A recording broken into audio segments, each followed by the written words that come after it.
Kuri uwa 15 Nyakanga abana 110 bafise amikoro make bo mu mashuri 11 yo muri zone Ngoma komine Mugwi intara ya Cibitoke baronkejwe ibikoresho vy'ishure bigizwe n'amakaye hamwe n'amakaramu. Muco Eustache yatanze ivyo bikoresho avuga ko intumbero nyamukuru yatumye yiyumvira gutanga ivyo bikoresho kuri urwo rwaruka ari mu ntumbero yo kurufasha kwitegurira umwaka w'ishure. Umwaka wa mbere twahereye ku bana 14, umwaka wa kabiri turaduza kugira ku 46, umwaka ugira gatatu twashitse ku 90, umwaka ugira kane twafashije na 180. Aho hose nabikorera ku mutumba.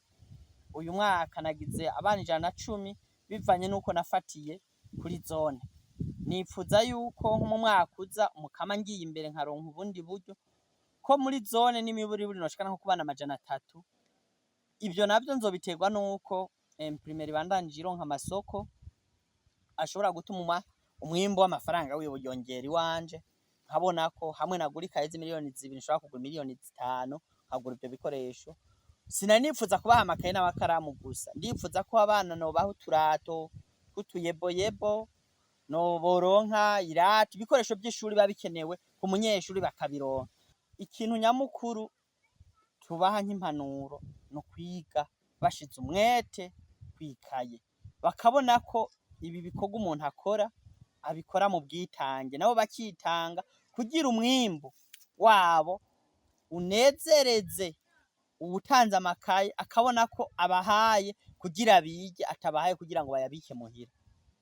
Nduwayo Kado umuyobozi w'ishure shingiro rya Mugimbu yemeza ko abana bamwe akenshi bahora baheba amashure biturutse ku kubura ibikoresho. Arashima uwo muvuka zone yaje gufasha ubwo rwaruka, ariko kandi agasaba n'abandi babishoboye kugira ico bafashije, gutyo urwaruka ntiruze ruraheba amashure biturutse ku kubura ibikoresho narirya ari Burundi bw'ejo. Turakunda guhura n'intambamyi nyinshi cane zirenze urugero zivanye n'ubukene bw'abavyeyi, ugasanga abana benshi bariko baraheba amashure bivanye nuko abo bavyeyi badashoboye kubagurira ibikoresho, ugasanga abana bariko baraheba amashure cane.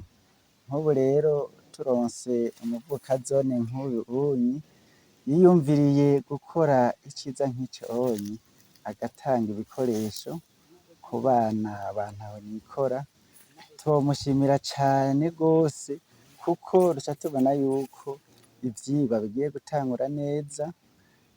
Ba bana bahora baheba amashuri kubera kubura ibikoresho ngo bagiye kurangiza neza umwaka.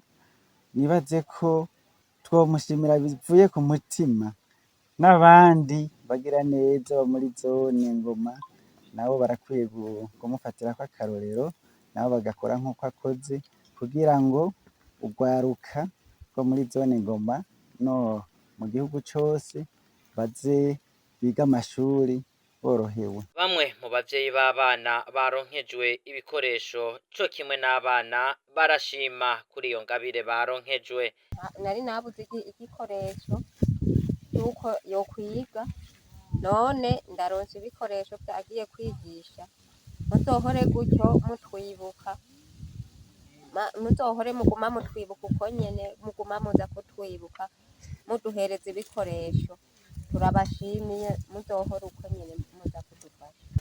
Twavuga ati Imana imuhezagire kandi mwongerereze ku mbaraga n'ubushobozi Imana yamuhaye kugira ngo yakire abana bacu, kuko bamwe biratugora tukabura uko tubigenza.